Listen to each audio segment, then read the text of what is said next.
Hi, I'm Ben. And I'm Carl. And you're listening to Secret Sonics.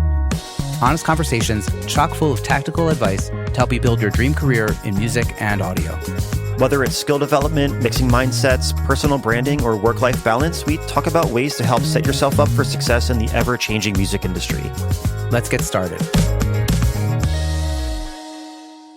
Hey everyone, welcome back to Secret Sonics. Today, we thought it would be fun to reissue the first episode that Carl and I ever did together. This was the first time I hosted him as a guest on the podcast when it was just me as a host. And it was back in August of 2020, so a very long time ago, sort of in the midst of the pandemic. But it was fun to re-listen to this episode and kind of see where it all began. And yeah, we thought it'd be fun for you guys to hear this, maybe get a glimpse into Carl's origin story, which it's been about 4 years since you may have heard if you've been listening the whole time. We hope you enjoy this little reissue, which gives us a chance to sort of regroup and hopefully pull together some awesome guests to start bringing back onto the show after the last bunch of episodes where it was just me and Carl. And it will continue to also be just me and Carl, but hopefully we'll have some guests on very, very soon. So we look forward to sharing that with you. And in the meantime, enjoy this episode. My guest today is Carl Bahner. Carl is a music producer, mixer, and problem solver based out of Lancaster, Pennsylvania, USA. Whether drumming and remixing for his former band Cheerleader or working with artists like Transviolet, St. Lucia, Joywave, and Hippocampus, Carl has proven himself highly adept at producing playful earworms tailored to fit your ears like a favorite t-shirt. In addition to Carl's production work, he has toured extensively in the US, Canada, and the UK, and his music has been featured in film, television, and video games, including Guitar Hero Live. Carl has also performed on stage, opening for acts like Walk the Moon, X-Ambassadors, Charlie XCX, and countless others. Former guest Nicholas DiLorenzo recommended I reach out to Carl, so it's a pleasure to have him on the show. Welcome to Secret Sonics, Carl. Thank you so much for having me. Yeah, absolutely. Yeah, this was so nice. Tell us off to a great start already interrupting you. I apologize. No. Say what you're going to say. No, I was just going to say, like, it's been so great meeting you. I mean, we had a little, pre-show banter for like 20 minutes, and I already feel like I've known you for a really long time. So this is exciting. Yeah, I'm excited about this. Awesome, dude. Well, it's an honor to have you, man. So tell us about yourself. Where did production begin for you, or you could just tell me about your musical journey? Yeah, production kind of happened by accident. Back in, I could say like maybe when it really started becoming a focus of mine back in like 2014 or so. But the reason I say it kind of happened by accident is because I really had no intention. I had no like premeditated intention of becoming a producer or a mix engineer. I was a session drummer for a long time and went to school for music. And I joined a band called Cheerleader. I auditioned for them back in, I think either like 2012 or early 2013, and that was my first time getting into pop music. And I was doing a bunch of session work in the Philly area for a long time and started focusing more on my role in Cheerleader. And I was quote unquote producing before then, but it was really just my local artist friends coming in and recording a 3-song EP that we tracked live. Like, it wasn't production in the sense that I'm doing now with artists from all over the world doing like a lot of like pop and electronic stuff. And the production, like when I really started focusing on it, was actually just because I was bored in a tour van with a laptop, and I started doing remixes for friend bands, either bands that we had known personally or we were on tour with.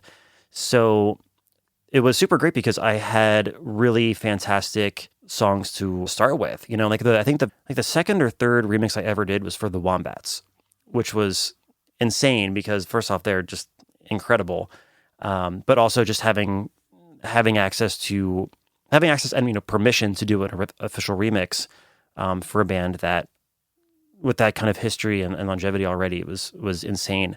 So I feel like what really pushed me forward was this combination of excitement about trying something new, this abundance of time, essentially, touring the US, like there's a lot of boring highway, and it was something that felt productive, and I enjoyed it, and I think they ended up sounding pretty good, and it was just this vehicle for me to develop my skills, but also develop my taste and develop just my interests. And so that's kind of how it started. And it just went from there, and people started hearing those remixes and wanted me to start, either doing remixes for their bands or doing production for their bands or doing mixes for their bands. And I just kind of, I don't want to say followed where the work came from, but I just really wanted to follow my instincts and follow where people were leading me in that sense. When people were recognizing what my skills were, I knew that and it seemed like that was something that was marketable. That's when I really tried to, focus on those and develop those. And along the way, it made me realize how much I love doing this and how much I just genuinely enjoy the long hours of, mixing and producing. Like I love it. I'm a definite workaholic. And if I could just sit in my little studio cave for 12 hours straight mixing, I'd do it with a smile on my face. Assuming I have a coffee maker. Yeah. Right. Totally. A little bit. I love how the remixes kind of started your process. I feel like maybe this is something that I looked over maybe at the beginning of my journey, because when you have a remix of a good song, like half the battle is the song, right? Yeah. Like when you're producing for an artist, like I've mostly produced for like singer-songwriters. If the song's not good, it's not really going to be a very good song, no matter how well you produce it. And like when you have a great song to remix, you can just like you can dig do in, so and it's still much. a great song. Yeah, and I think that was what, in a way, the great songs that I was working with to start with, they were like training wheels for me. Because if you're working, if you're working with a fantastic song written by like the Wombats or Tokyo Police Club or St. Lucia, like it's hard to fuck it up. I don't know. I'm sorry if I can't. Yeah, you're totally allowed to curse. I'm totally allowed to curse. Okay, cool. I put the big E just in case. Every time. Yeah, no, I mean it's if you're starting with a great song, it's really hard to fuck it up. End of story. So it enabled me and encouraged me to really stretch not only where I thought the song could go, but also where I think I could go. And I tried a lot of different things, and especially in my earlier remixes and productions, I really tried to go in a bunch of different directions. Like I never was one to be like, oh, I do dubstep, and I'm going to do a dubstep remix of this song no matter what it was.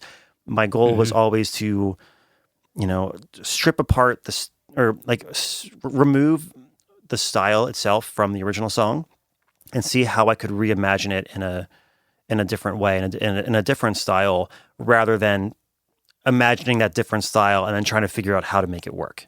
It was always the song first, and then trying to create a new backdrop for it, telling it in an environment that made sense to the song and felt natural. And one of the things that I would always hear from fans, and also from even like radio people or press people that I talked to, they said like it sounds like my version was the original, and that was always the goal, is to make it just feel right. Like I don't want it to feel like a remix. I want it to just sound like, I want it to be a great song, and whether or not it's the way that the artist initially intended it or not, that's the part that I'm okay with it being. Like I'm okay with it being very different from what they intended, but I'm not okay with it sounding forced or sounding very different. I want it to be as natural as possible. Yeah, I feel like that's like a great insight of like what makes a good remix is like it just suits the song. Yeah, as you're saying.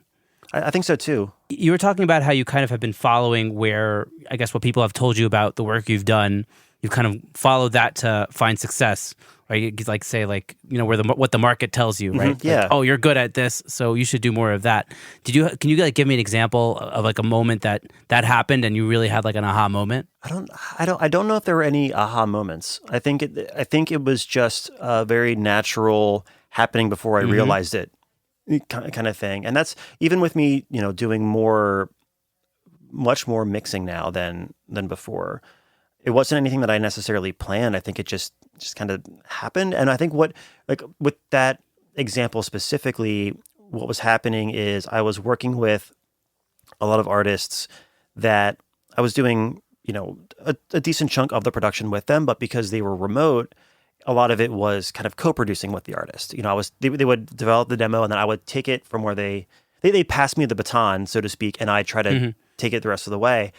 And I think as one of the things that I tried to do with any of the artists that I'm working with from a production standpoint is I try to it sounds so pretentious to say I try to educate them, but I mean, I try to let them know what I'm doing and try to think out loud and have them as involved as possible, knowing that if I can help them to get their future demos to an even better starting place, then that makes for and ultimately a much better end result, and also makes my job a little easier too. It's less problems for me to fix, So if I teach them about, phase issues or just like general, arrangement techniques, that I can solve a lot of future problems that way. So what was happening was a lot of these artists that I'd be working with, we'd do a song and they'd be really happy. They'd come back and do another one and then do another one, do another one. And each time it seemed like they were getting closer and closer to the goal before they even got it to me. And it got to this point where I started realizing that a lot of what I was doing was like the last 5% of the production process before mixing. So it's like they come to me with a song. It's pretty solid, but mixing alone is not going to fix it. Like maybe there's like some awkwardness in transitions, or they weren't sure about what to do for the intro, or the bridge didn't feel like it built enough and they didn't know what to do. So I was still being, hands-on with the production side of things, but I was more of a, like I say, like a problem solver. I was helping them just overcome those last 5%, obstacles to get it ready for mixing. And that just started, I just started noticing that that's what a lot of people were coming back to me for, and just started saying, oh, well, that's what I do best. And I think it is what I do best. I think it is a skill that I have. And I think I just started, I don't want to say just started marketing it that way, but I just wanted to start making that a goal for me. I guess from a what I do standpoint, I really wanted to make it a goal that I do primarily mix, and I love that, but I mix with a producer's ear. So like if I hear things that I think could be different, I'll talk to you about it and I'll ask you and I'll say, hey, this could be, I think this might have more of an impact if this section were, 2 measures shorter or 2 measures longer or whatever. And feel free to take my advice or feel free to tell me to fuck off. Either is totally cool. I just wanted to bring it up because I know a lot of these people they're coming to me because of my experience and because of my ability to do that. So yeah, I'll get vetoed every once in a while, but more often than not, at least they're willing to let me try it. And sometimes I veto myself. I'll just be like, wow, I tried it. It sucked. Never mind. Forget I said anything.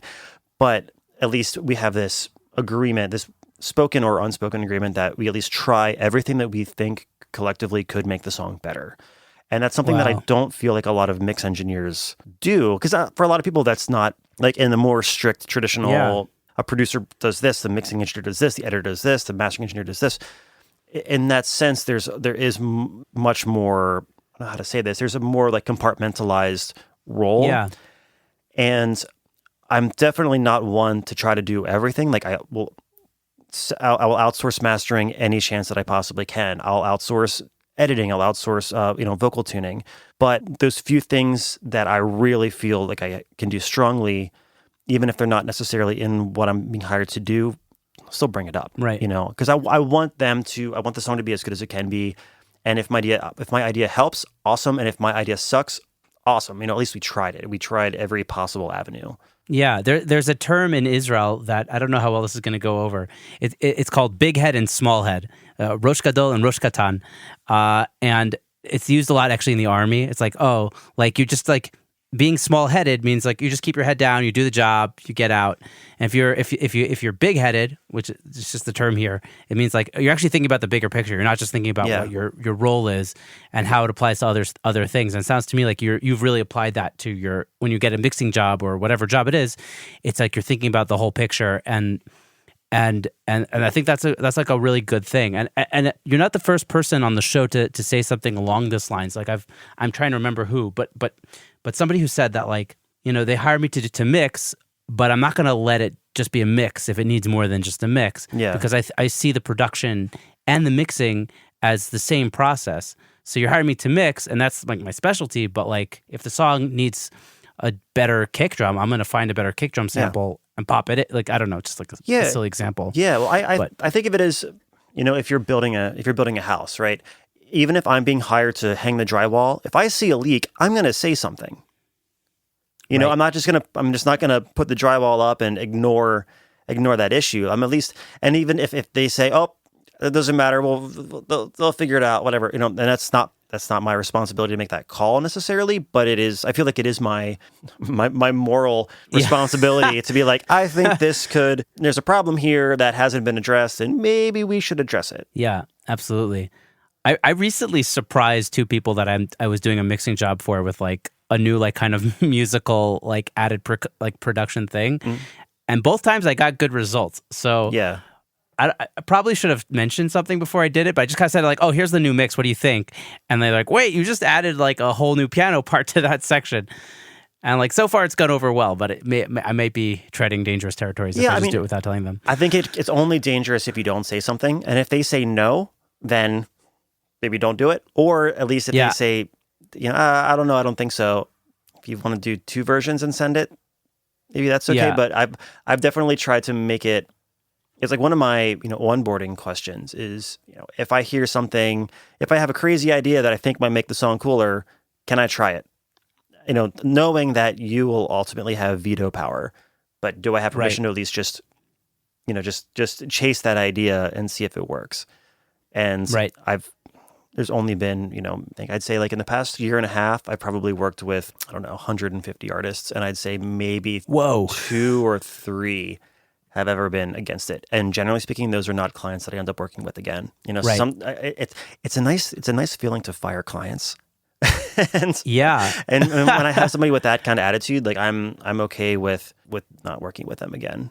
If they have when you have 150 clients, you don't have to be as precious with every single one in the sense of like, if they let you go, it's not the end of the world. Meaning obviously you have to be precious about giving good quality, giving service and really treating their art with the utmost respect. But it's like, okay, if this doesn't work, if this is not a good fit, like, luckily there's other artists that and are still happy to work with me. And it's definitely not something where I'll be angry if we try it and they don't like it. Like, that's totally fine. Like, I understand, like, this is your vision. I want you to have it. I want you to have that, executive decision thing. But it's more so if they're not willing to try an idea because they're not willing to try it, that's more indicative of their general personality and their general mentality towards music. And I would like to be around people that are more like-minded in that philosophical sense. And I feel like I've had much better luck with people that are more like-minded in that philosophical sense. So kind of makes it an easy decision. Love it. Yeah. It's like it's a maturity thing of saying like, I want to be open and I'll give you my idea, but I'm also not going to be so precious about it if you don't like it. Like I'm mature enough to be like, to not be offended if you don't dig it either. Yeah, exactly. Hey everyone, friend of the podcast and Grammy-nominated engineer/mixer Travis Ferrance hosts Progressions, Success in the Music Industry. It's a podcast exploring creativity, productivity, and growth in music. Travis has set out to document his own journey and bring those valuable lessons to you to apply to your own career. Join in each week for conversations with some of the industry's best and brightest about the mindsets and strategies that they use in their careers every day. Whether you're feeling stuck, digging for inspiration, or just looking for a mix tip, Progressions is probably for you. Go check it out wherever you get your podcasts or click the link in the show notes. So what do you look for in artists these days that you're looking to work with? Or maybe I could rephrase it as like, what's appealing to you about specific artists that you tend to be hiring, that tend to hire you? Melody. And I mean, I don't know. I think there's something, I don't know if I'll ever be able to describe it. There's just that I'll hear an artist and I will just be like, yes, I want to work with them. Or I'll hear an artist and I'll be like, meh, and when it comes to, me reaching out to somebody, I have a different set of qualifiers. If I'm doing the outreach to somebody else versus if they're contacting me. And if they're contacting me, I would say probably the biggest qualifier that I look for is that willingness to try things. That's probably more important to me than the style itself. Now, coincidentally, I do a lot of electronic and pop because that's where most of my experience is from that. And also that's when people are checking me out as a mixing engineer and they're hearing my samples, like my portfolio playlist. If they hear that kind of stuff and that's not what they want, they're probably not going to reach out to me anyway. So I feel like anybody that does reach out to me, I think would generally be a pretty solid sonic fit, but I can be flexible when it comes to the sonics. I don't want to be as flexible when it comes to the philosophy. Yeah, love it. Let's talk about a little bit about your mixing, because your mixes sound really great. I feel like thank you. They have a very modern kind of pop sound, but they're also a little. They're not. I feel like you're not afraid to be aggressive with tones not at either, all. even not though it's polished. So let's talk about your approach to mixing. Like, just what's your mindset? Well, I always joke that I say I grew up on equal parts Backstreet Boys and Aphex Twin. So it's true. That's I mean, a combination I never thought I would have heard. yeah, but I mean, it's, Okay. you know, growing up, I remember listening to, you know, Casey's Top 40 all the time, which I think Ryan Seacrest is doing now and probably has been for like 20 years, but I'm talking back when I was in like elementary school. And then I also went through, you know, everybody's, at least in the US, I feel like a lot of musicians go through their hot topic phase where they're listening to, you know, Slipknot and all that. And I realized that even when I was listening to like the more aggressive stuff, I was always drawn to the catchiness of it. You know, there are definitely, like Slipknot as an example, like there are some songs that are genuinely really catchy.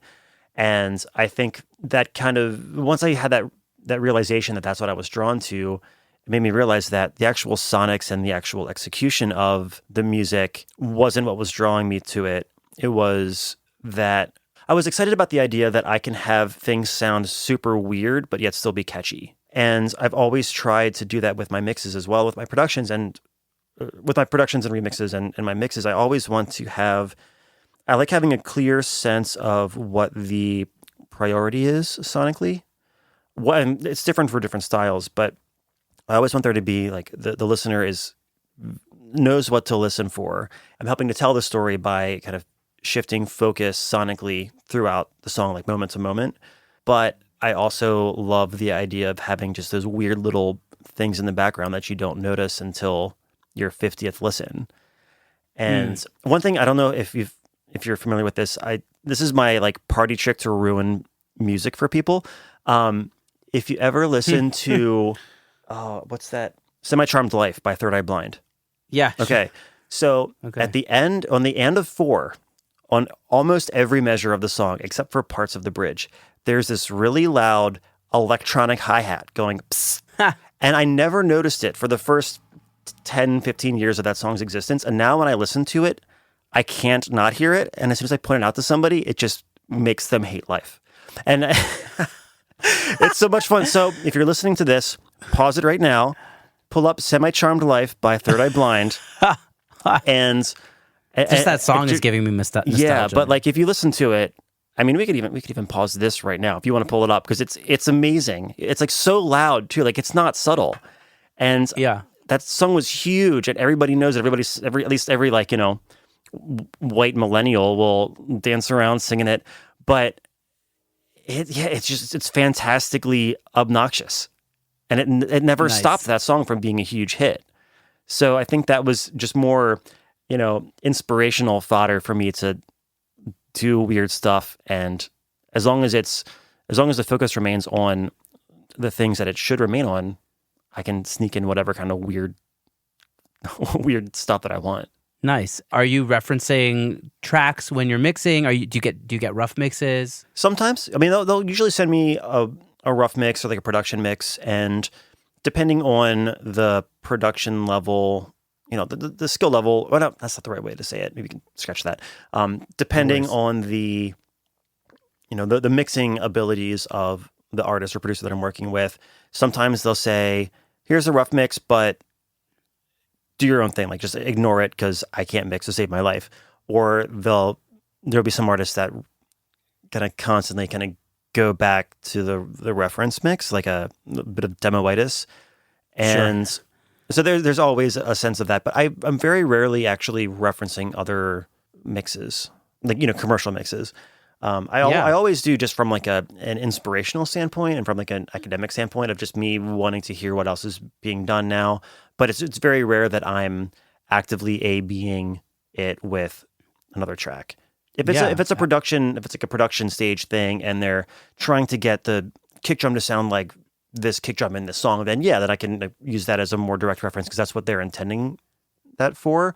But as like a mix reference, very rarely. You're just using your taste to guide your kind of like your ear until it sounds the way you want it to sound. Yeah. Do you do any interesting routing stuff? Like, do you have it all templated? It's like a spaceship. Yeah. Yeah. Yeah. So if I can get super nerdy for a second. Yeah, absolutely. So I mix in Logic, and I love it because it gives me the flexibility. Yeah, it gives me the flexibility to do all the weird routing things that I need to do, but also I can do those last, you know, little 5% additional production things very quickly and easily. I can just add those in the session rather than having to worry about bringing in another DAW or dealing with, miserable MIDI implementation or whatever. So the way I have it set up, it looks crazy, and it usually takes me a while to like get my assistants to like at first to get them used to what it or how the routing is. But I essentially set it up that there are like points of entry at a bunch of different stages along the way. So if I want to do, let's just say I want to do like a volume automation, right? I can do the automation on just one of my kick drum tracks, or if I want to, I can do it on all of the kick drum tracks, or I can do it on all of the drum tracks, or I can do it on all the drums and percussion tracks, or I can do it on the entire mix before my my master chain, Wow. or I can do it after that.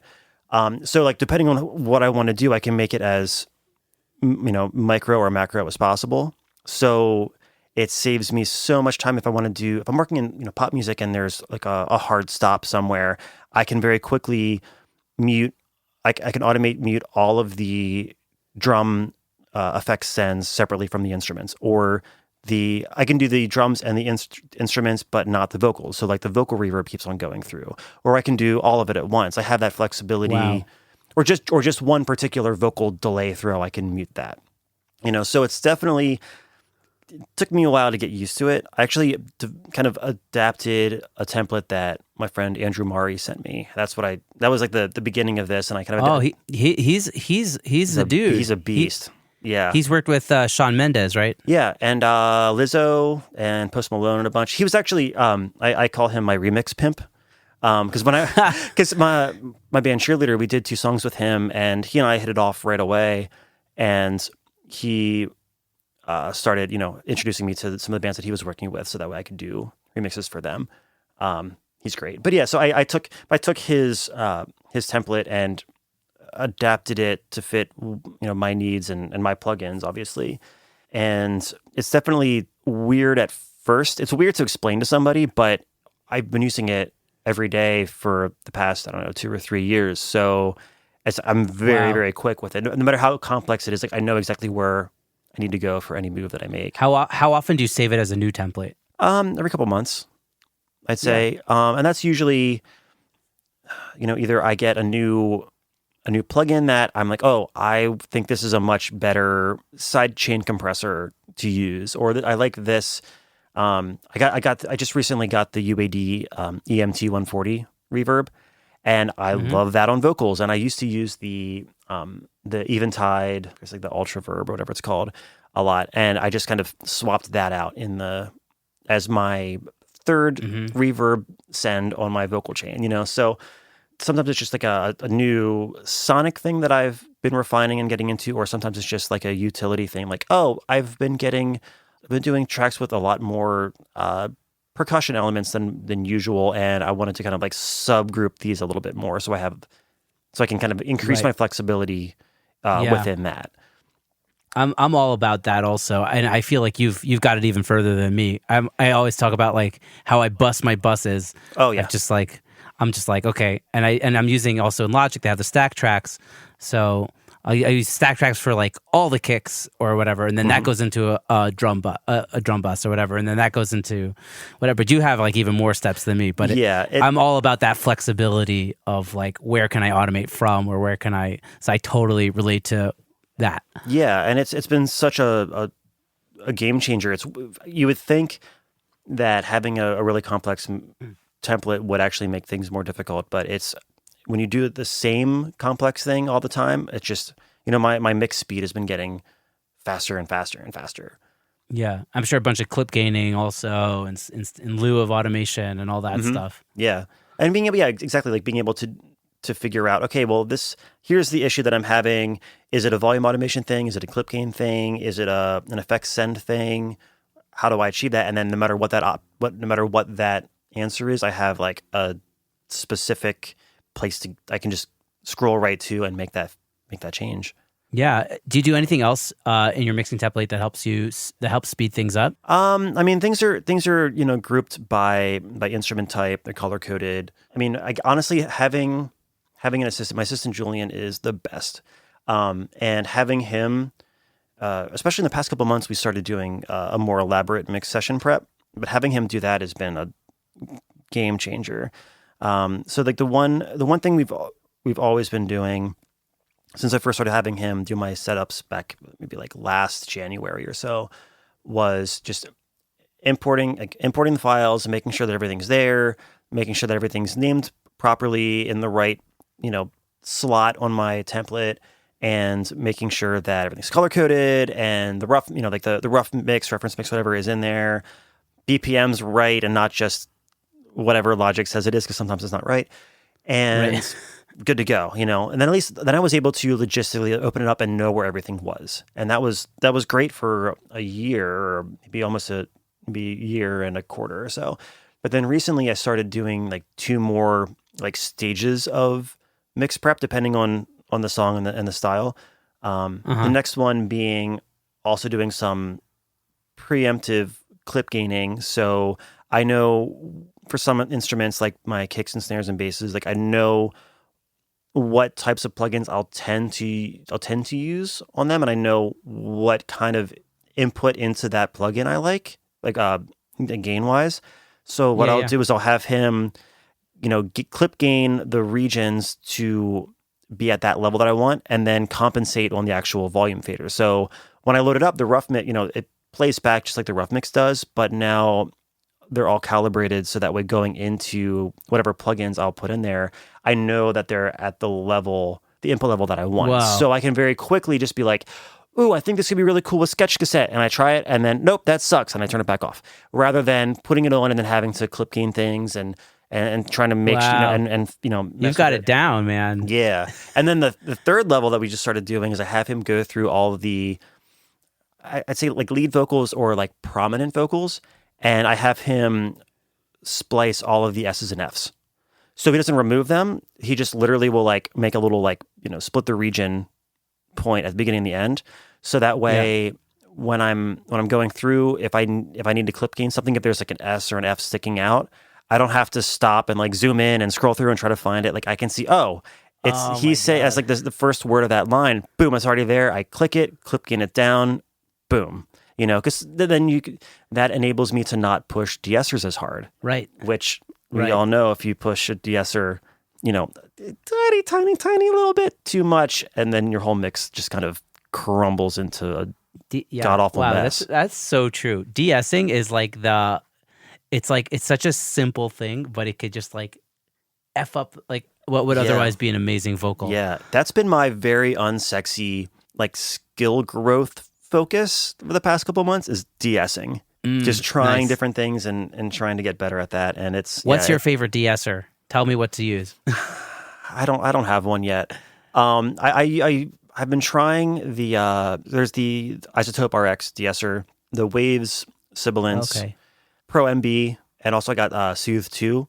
I've been experimenting with different combinations, doing different amounts of de-essing, and haven't found anything I'm super in love with yet.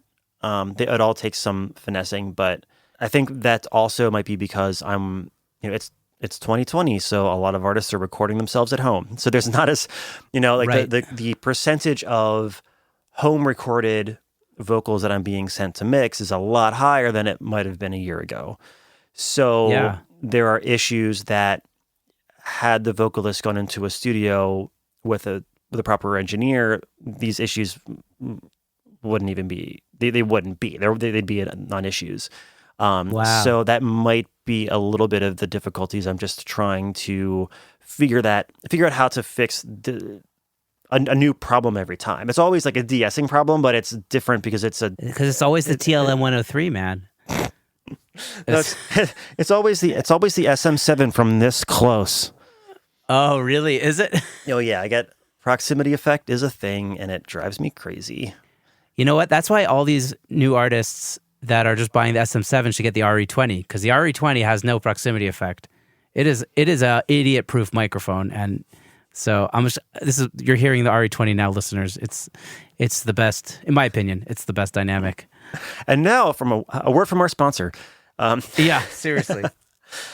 No, that's... Oh man, I got way too techie specific gear wise there. I apologize. I went on a short little rant about using 4 different de-essers and how I'm never happy. So I feel like I did way worse of a no of a nerd job there. No, that Sub 7 is a great mic. You could buy that also, but listen to Carl's advice first. Yeah, wow, it's interesting that you brought up how you've had more and more artists working from home. What has been your experience with that? Like, what have been the benefits, downsides? I feel like that's going to be even more and more also. Yeah. I think honestly the benefit is I feel like the artists have been much more receptive to learning and developing their skills beyond their artistry. So I feel like they've been trying to figure out the technology of Zoom calls, or even within the audio side of things, like they've been trying to get better at production. Even if their goal isn't to ever be a producer, they've been developing those skills. And I'm always a big supporter of that, of them, that self-education and that, I don't want to say trial by fire, but they're in a situation where they have to do it themselves, or have to do as much as they can themselves because A, they can't go to a studio, or B, money's a lot more tight than before because they've been laid off for the past 2 months. So seeing this renewal of intent and self-education has been fantastic. I think that's been the best thing about one of the silver linings, I guess, of the shitstorm that we're going through. I think that's been great, and I feel like from a business standpoint for myself, I feel like people are much more willing to try to pull the trigger on working with a remote mixer or remote producer that before this, maybe that would have seemed too sketchy, or they would have been too nervous about it. And now it's pretty much what they have to do so that their defenses are down relative to what it would have been like a year ago. So it's a lot easier to convince somebody that's never worked remotely to work remotely now. Have you always worked remotely? No. I mean, honestly, the production and mixing stuff, I'd say it's only been maybe 3 or 4 years that it's been about 3 or 4 years since it started eclipsing drumming for me as like my source of income. So at first it was a lot of local artists, or it was artists that were semi-local and would drive an hour and a half to come to the studio with me. But I guess from doing those remixes and having the remixes be like some of the first real projects that I had done, the first like serious projects that I had done, the idea of collaborating remotely with somebody that I may never meet in person, that wasn't as weird to me because that was just what I did. So even though I have had a lot of, in-person, face-to-face clients, I feel like the idea of remote working it just felt normal to me. And I think that's why I had a hard time at first when I was really trying to push doing more remote mixing for clients. I had a hard time convincing them to take the chance to work with me because I just genuinely didn't understand why they would be weird about hiring someone remotely. Like it just never, the ignorance, I guess, that I had, that it just never occurred to me is, oh yeah, people are shady and people will try to take advantage of other people, especially the music industry, trying to prey on, young people with big aspirations and, trying to make sure that obviously I don't want to be that type of person, but also making sure that whoever I'm talking to feels very comfortable and confident that I'm not that type of person. That became a much bigger element of my sales tactic. I don't know what you want to call that. Pitch. My pitch, yeah. Yeah. It's so interesting. Do you find that you need to get on Zoom and just have conversations with potential artists? Oh yeah, whenever I can get on a Zoom call with a potential client, that's the best. I mean, just putting a face to the name is great. Like there's very few remote artists that I've ever worked with that I haven't actually done some kind of Zoom call or something with. It's weird to me if you don't. I think that's the part that makes even me uncomfortable, is working with somebody purely through email or text, but not actually doing phone calls, and not actually doing a video call. Right. That's something I've recently stepped up also is, if I think Nicholas was actually talking about this on his episode of the podcast, how he just if the response in the email is gonna be more than 5 sentences, I'm just getting on the call and calling them. Yeah. And I was really that really moved me. It's okay, I feel like there could be a lack of communication here. let's just jump on a Zoom. Yeah. And it'll be easier. It'll be more clear. And especially once the mix process is underway and we go to do revisions, oh my God, Zoom, like a round of revisions, if they send me a list of notes, it might take me, 15 minutes to actually knock them out. Zoom call might take 30 minutes, but pretty much guarantees there are not going to be any more revisions after that. Or if there are, it's going to be like, oh, I was wrong about that tambourine part. Can you bring it back down? It's just especially having them on the call, hearing it in real time, even though there's still a little bit of compression from it, from a streaming, but having them be able to hear it in stereo, be able to react in real time, you being able to solo things if there's depending on what their production vocabulary is, if they don't know how to describe what they're trying to get across, or they're describing one of 7 snare drums and that they sent over and you don't know which one they mean, you can just quick solo through them and find the one that they're talking about. And it saves. Wow, that's brilliant. Long term saves so much time. Well, you're just doing that through Zoom, or do you use like Audio Movers or one of those other companies? I've just been using Zoom. I haven't had any issues with it. I'm sure there are better ways to do it, but so far it hasn't been an issue. And for people that maybe their first Zoom call is with me, the more simple I can keep it, the better. Yeah. I would rather lose a little bit of the sonic quality and have them feel comfortable and not intimidated by the actual event. Right. Than have it be like super high quality, but they're stressed out because they can't get their drivers to play well or to play nicely with each other. Because we both know, I explained right in the beginning that, there is going to be a little bit of compression. So after we're done with this, I'll still send you I'll send you a proper bounce so you can listen to it and review it. But when they listen to it, they're going into it listening, knowing that we as a team addressed all of those notes. So that way, like they can almost sleep at night knowing that I paid attention to their concerns. Whereas I feel like a lot of times they'll send notes and they'll ask for something to be turned down or turned up. And as a mixing engineer, I think it's a subtle change, but what they really wanted was it like almost completely inaudible. And it ends up being like, oh, can you turn that down again? Oh, can you turn that down again? Oh, or the other way around. Can you turn it up, turn it up, turn it up? Like the backing vocals need to go way up or whatever. And I feel like I explained to them that they still have to listen to it on their own, but when they listen to it with this confidence of their own involvement in that revision process. And it usually, it makes getting from mix 1 to approved mix significantly faster. That's amazing. That's great advice for all the listeners out there. A new way to do mix revisions. Yeah, it's fantastic. Yeah, and I think if I were doing like mastering or something and I had to do a lot more clients, it would be a different story. But with this, I feel like I've gotten pretty quick with the actual mixes themselves. So that kind of buys me some time to be more intimate with the revision process with the client. Yeah. And I think because, 99% of my clientele is from word of mouth or happy return clients, the more FaceTime that I can spend with them, the more likely they're going to want to continue working with me anyway. Because right. Especially if it's someone that I've never met in person and our entire relationship is built remotely, the more FaceTime I can get, the more like collaborative we feel like we're attacking this as a team, that's going to help to solidify the future of that relationship. Yeah, it's like our industry used to be built off of relationships, and now we're all kind of huddled in our little man caves, woman caves. Yeah, like you need to foster relationships, otherwise nothing's going to go anywhere. Yeah. So yeah, I totally dig what you're saying. Wait, so speaking of remote relationships, tell me about your connection with Nicholas DiLorenzo. Oh, with Nick. So it's so funny. We met through a Facebook group, Make Pop Music, maybe a year and a half ago. This was back in, I guess, January 2019 or somewhere around there. I know our first project together was back then.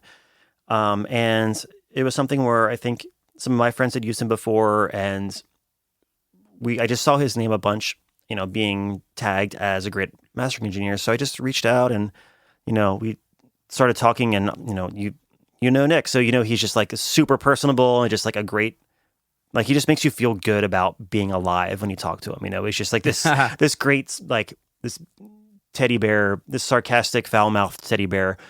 And, and I just was like, you know what? I have this artist that I'm working with, and I had a mastering engineer in Philly that I was working with quite a bit.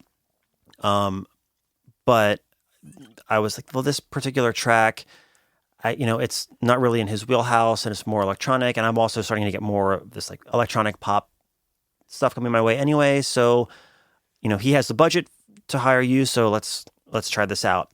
And then, a year and a half later, I think I was saying before the show, I think we may have already hit the 100 projects together mark, or we're really close.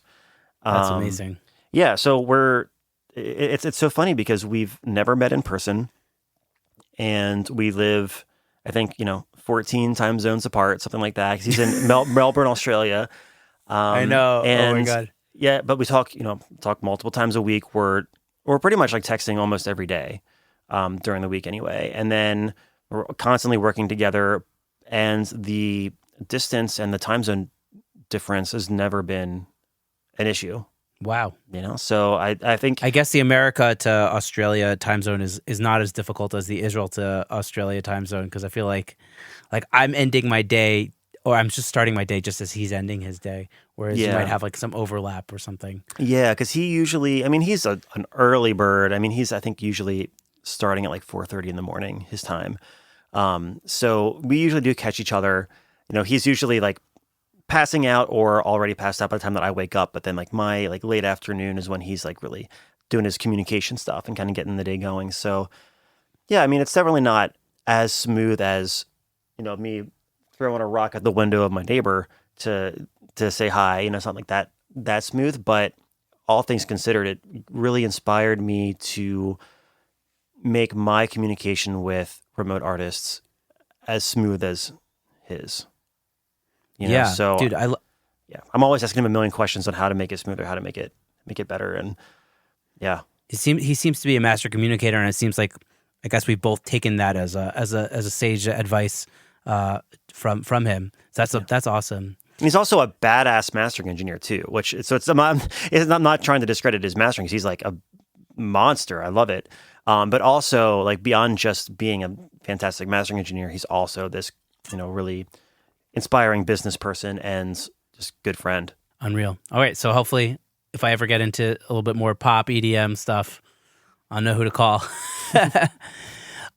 So I've been thinking about adding a brief segment to the show, and I don't have a name for it. Maybe we'll call it the trademark 5 or something. I'm not really sure, but it basically this is probably gonna be the second podcast where it's happening. Where basically we listen to one archetypical track from every guest, and we kind of dissect it, the journey, what went into it, in hopefully about 5 minutes or so. So yeah, you sent me a track before we started rolling called "Keep My Cool" by Mr. No Name, if I'm getting this right. Yep. Which was really cool. I'm actually gonna, because I didn't get to listen to it quite as much as I would have wanted to. I'm just gonna pull it up and have a listen in real time, and I'll just splice it in the edit. Perfect. We'll get about 90 seconds of it, and then you could tell us about what went into it. Perfect. So I'm gonna just pop it up right now, real quick. Sounds good. You obviously can't hear me, but I can see you bob your head. Impulse will sometimes take hold. When I get excited, I'm bold. A moment of complete control, no longer imposed by my ghost. I feel like I'm invincible. I forget to think, slip up and shrink. I'm forced to retreat, correct, replay it over again. Oh, when I go home, oh, Lord, I distance myself, can't keep my cool, yeah. I just can't keep my cool, no. We live for the week and not for the day. Surrounding ourselves with souls to take our fears away. So if we all feel fraction the same. Yeah, okay, guys, so that was "Keep My Cool" by Mr. No Name. Yeah, my initial reaction is I love the way the bass and the low end sounds, and I love the hey, thank you. The spaces in the production of just like dropping out and coming back in, and that's like the dynamics being really powerful. So yeah, tell me about what the track was like when it fell into your lap. So this project, I've been working with Noah Noah Sheffy for maybe 2 years now, and this is going to be the first single that comes out at the end of July. So I think this will be out just before this podcast gets put out. And it initially started as, doing a couple singles, and it was under a different project name for like his old band, and it just started morphing and evolving. And we have probably, I think we have five singles that are like produced, mixed, and mastered and done and ready to go. And we've just been spending the past 2 years really just getting our ducks in a row. So when this one came out, I guess whatever tense I should be speaking in at the moment. Either way is good. Yeah. It's we're doing a pretty big push for it with management helping us out and some PR help and whatnot. So hopefully it'll be doing pretty well. But I produced and mixed this and played drums on it, and I can't remember if I played bass on this one or if it's all programmed. But yeah, he brought this to me as a demo that was pretty sparse, and we just got together one day, and I just was like, oh, this is cool, and we just kind of followed our gut with it. It felt like we knew where we wanted it to go from the very first time that I heard even like the rough demo. Like I knew what it wanted, what it needed, and we just experimented until we executed that. So it was cool to do the drums for that, because we ended up doing what I do a lot, which is programming the drums first and then recording live drums over top of it and editing them so that way they're like rhythmically and phase correlationally in line with the samples. And then rather than using samples to reinforce the live drums, we're actually using live drums to reinforce the samples. So we're getting the consistency and the beef and like the modernity, whatever, of the samples, but with that kind of intangible, the inflection changes from note to note. And we ended up getting a horn section. Well, that's actually two horn players. One did trombone and tuba, another one did trumpet and flugelhorn. And a lot of trial and error for that too. We wrote out parts for them, had them try it, and then probably scrapped a good chunk of it the day of and rewrote things and, experimented trying to get them to play these like, chorale type sections in the bridge and in the ending. And it weirdly came together pretty easily, all things considered, considering how we had to like rewrite things and scrap some stuff. But it just felt like all of the times that we changed stuff, it wasn't because, oh, this isn't working, or this is a stupid idea. It was more like, oh, I think we can do something cooler. I think we can do something that works even better. And that's a really fun situation to be in when you're problem solving, because you think it can get even better rather than, oh, this sucks. How do we make it unsuck? Right. Totally. And then, mixing it was not as hard as it sounds. I think that one probably has like 140, 150 tracks, something like that, which is pretty typical for a lot of the productions that I do. Right. But it's also with Noah's stuff, with the Mr. No Name stuff, there's a lot of vocal layers. So I'd say most of the songs we did together have at least 40 or 50 tracks of vocals. A lot of them are split up. I hope you're sending them out for tuning. Yes.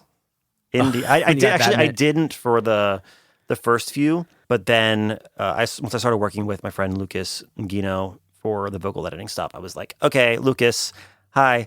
Noah, here's Lucas. He's going to handle all this so I don't go crazy and jump out my studio window.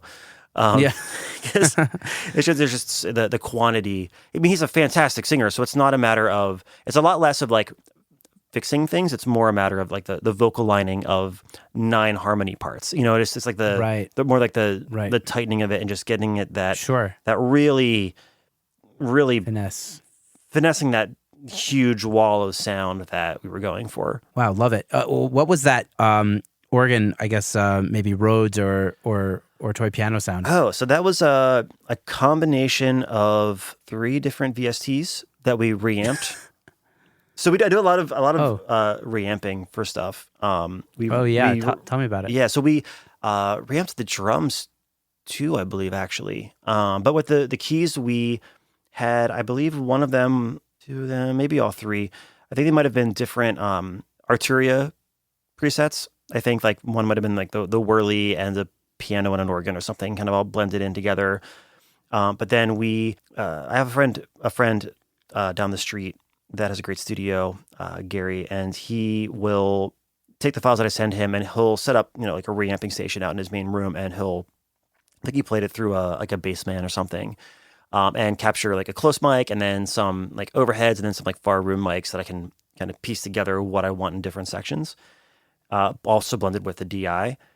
But then what we did with the drums, I do something that I haven't seen anybody else do to the degree that I do it anyway. I'm definitely not claiming to be the first person to do this, but I will say that more people should do this. But I've seen people reamp snare drums where if the snare's not getting enough crack, like they'll send the snare drum track through a guitar amp that's like laying on its back with the snare upside down on top of it.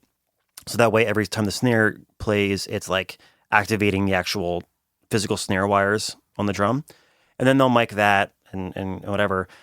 And we do that, but I also do it for the kicks and the toms because as a drummer, like one of the big things that for me makes a live drum set feel like a live drum set and program drums feel like program drums is the inclusion or absence of sympathetic vibrations.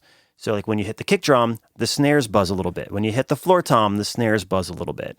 So what I do for a lot of the productions, even if they are primarily programmed, I'll send the snare track, by itself through like a reamping rig, and it goes through the amp and through the snare drum, and then I'll have a close mic, two overheads, two room mics. But then I'll send the kick drum through that as well. I'll gain stage it so that way it's not pumping the crap through the snare drum. And I might use like a noise gate a lot of times to really just make it real short. Yeah. But just to get that extra little like that little like crunch that happens when you hit the kick drum. Yeah, wow. And the same thing for the toms. Like I'll usually have to noise gate them much more aggressively. But again, just adding that little bit of snare drum sizzle to even the tom hits. So that way, even if the kick, snares, and toms are, Frankensteined together from different sample packs, and they're like the snare drum is like 3 different snares, but then like the toms are from a totally different pack, we're kind of using that reamping sympathetic vibration layer, as quiet as it ends up being in the mix, that kind of helps tie the room together, so to speak. Yeah, yes. Big Lebowski reference, baby. Yeah. So doing that to the drums and then, doing that to the keyboard as well, just... wow. It does so much, so it's way beyond just, guitar reamping. It's just like, for the keyboards, I forget if we played it through, I think it was through a Bassman, but then instead of having the snare drum on it, we set up stereo room mics and stereo overheads, so we could still get some distance from that. And I'll do that very frequently, Wow.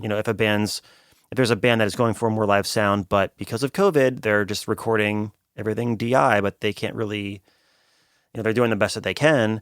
I'll even obviously we can reamp the guitars, but I'll try to reamp the keys through the room too. I'll play back the drum tracks in the room, like through a PA speaker or something, something full range, just so we can try to add that little 2%, that almost felt but not heard ambience you get from them playing in the room. Like we're introducing that naturally and introducing the same room rather than trying to, artificially create that with a reverb send. Yeah, wow, this is so interesting. And you get that kind of saturation distortion thing as well, I feel like. Exactly.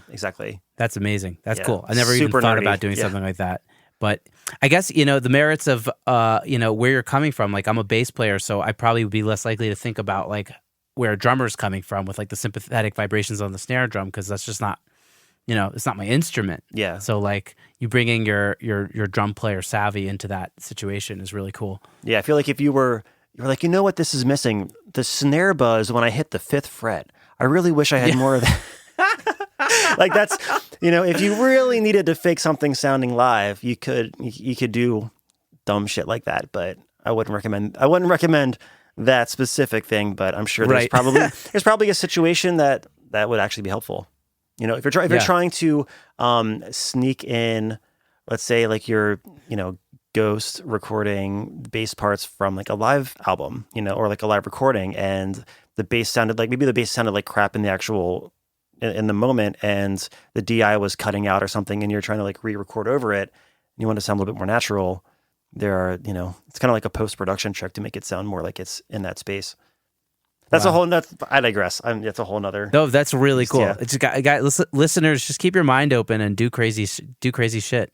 Yeah. I guess that's okay, dude. This has been a really awesome interview, and I've really enjoyed speaking with you. I've learned a lot.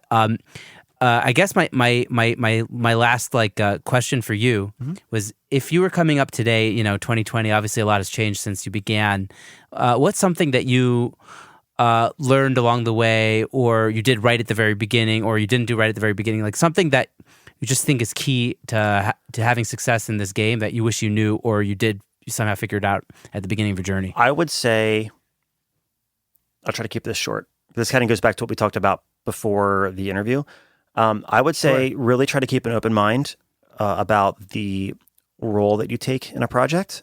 And even if it's not what you want to do primarily, anything that you can learn from being in that position will, if nothing else, help you to better communicate with other people on your team as you're going. So the example that I use is, when I was 4, I started playing piano, and then in 4th grade, I started playing clarinet in elementary school, and I sucked, but that's fine. And then in 8th grade, I wanted to join the marching band, and they didn't have any openings, but one of the trumpet players just quit. So they said, hey, if you just, march around and fill that hole in the drill, then, next year you could, we'll write you in as a clarinet player, and that's fine. And I took that as a chance for me to try to figure out how to play trumpet. And then very next year, I was first chair trumpet. And not because I was that good. It was a super, super small school, and nobody cared at all about it. So it's kind of a big fish in a little pond situation there. But then when I went to college, I was starting out as a trumpet major, and I got a call 2 weeks before band camp from the director saying, hey, I saw that you played piano when you were a kid. It was on your application form. We have 22 people in the trumpet line and only 3 people in the pit percussion section. Would you be interested in doing that? And I was thinking, yeah, I don't have to march in a super sweaty uniform. I can just stand on the sidelines. That sounds awesome. So I tried that. And by the 3rd day of band camp, I was like, this is what I want to do for the rest of my life. I want to do percussion. So this was my first semester freshman year. And I wanted to switch to percussion, but I couldn't just sign a paper and do it. I had to re-audition. So I spent that entire semester 6 hours a day in a practice room, getting help from my percussion friends, how to prepare for an audition. Auditioned in December and got into the program. So all of these things, it was just me seeing an opportunity, trying my best to learn from it, and just putting my all into it until I eventually found, and I don't even want to say that. Who knows what I'll be doing in 5 years? I've been doing music full time since 2009, but I've only been really mixing at a level that I'm proud of for a year and a half or something like that, So, but I think for me as a mixing engineer or as a producer or just as a, musician, human in general, my experience in those other situations, like playing guitar or playing piano or playing drums or being in a jam band or playing free jazz or, editing guitars for a metal project, all those things, even if it's not directly applicable, having the ability to communicate with the other people on the team that's one of the main things that people hired me for as a session drummer, my ability to help them communicate ideas to the other people, especially if it's a singer-songwriter that may not be able to speak fluent guitarist or horn player or a violinist. And to this day, I feel like that's one of my strengths is just not that I'm the best bass player in the world, not that I'm the best, string arranger in the world, but I know a lot of people that can do that really, really well. And I know enough about it that I can help to translate the ideas from the artist to that person to make sure that we achieve the end result that the artist is looking for.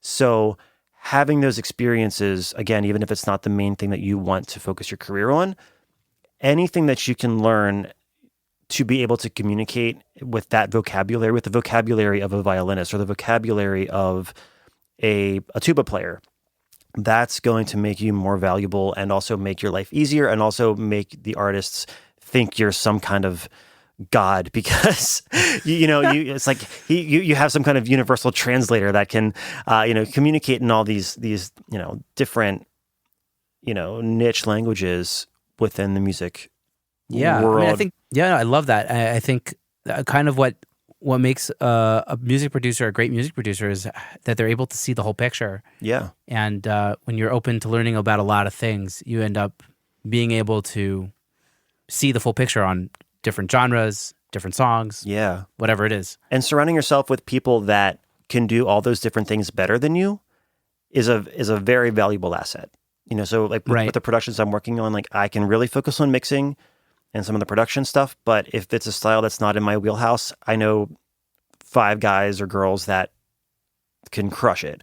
Or if I need vocal editing, or if I need this, like I know enough to be able to help to communicate the ideas, but I'm also the first person to say, nope, this person's better than me and actually might be a little bit cheaper than me, so you should definitely 100% hire this person instead of me. I have no ego when it comes to that kind of thing. Like I want what's best for the song, regardless of my level of involvement, even if I get, it's not like, oh, well, now I'm getting points because I'm, facilitating this. It's like, no, like even in this, that's just, as a general human, I think this song is great. I think it can be even better if this person gets involved. Let's just get them involved, even if it means I'm making less money. Yeah, I think that's awesome, and that's something that I'm still I'm working on it. Yeah, it's like you don't have to have all the ego. You can really let go of some stuff, and it doesn't need to be all about you. Because at the end of the day, it's about the artist and it's about their song. And it's easier said than done too. Like I'm lucky that I have enough work coming in that I can do that. There was definitely a time when I couldn't afford to do that. But I think the post-COVID world of, I don't know how to say this, like the no longer having the necessity for like a large studio, and therefore the lowering of overall overhead for a project, I think is going to enable people to probably delegate more stuff than they could have before, because they don't have, the studios aren't going to have like the huge overhead that they used to, or at least producers aren't going to have the same overhead of running a big brick and mortar studio that they may have had before. Right. Yeah. So, well, hopefully that'll help us all niche down into our specialties and figure out what we're best at. Yeah, exactly. But make sure that you're still open to changing niches if you find out that you're better at something else. Right. Or you enjoy something else more, or hopefully both. Yes. Amen to that. Wow, Carl, what a journey we've been through. Thank you so much for your time and your wisdom, and for coming on the show. Thank you so much for having me. It's been awesome schmoozing with you. Yeah, absolutely. It's been great meeting you too. You too. Yeah, totally. Feeling is mutual. So stay safe out there, and hopefully continued health and good news. We hope you enjoyed this conversation as much as we did. If anything here resonated with you, please share this or your favorite episode with a friend. And as always, we love to hear from our listeners. So find us on social media at Secret Sonics, at Ben Wallach Music, and at Carl Bahner. Until next time, bye, Ben. Bye, Carl. That was good. I think the outro was great.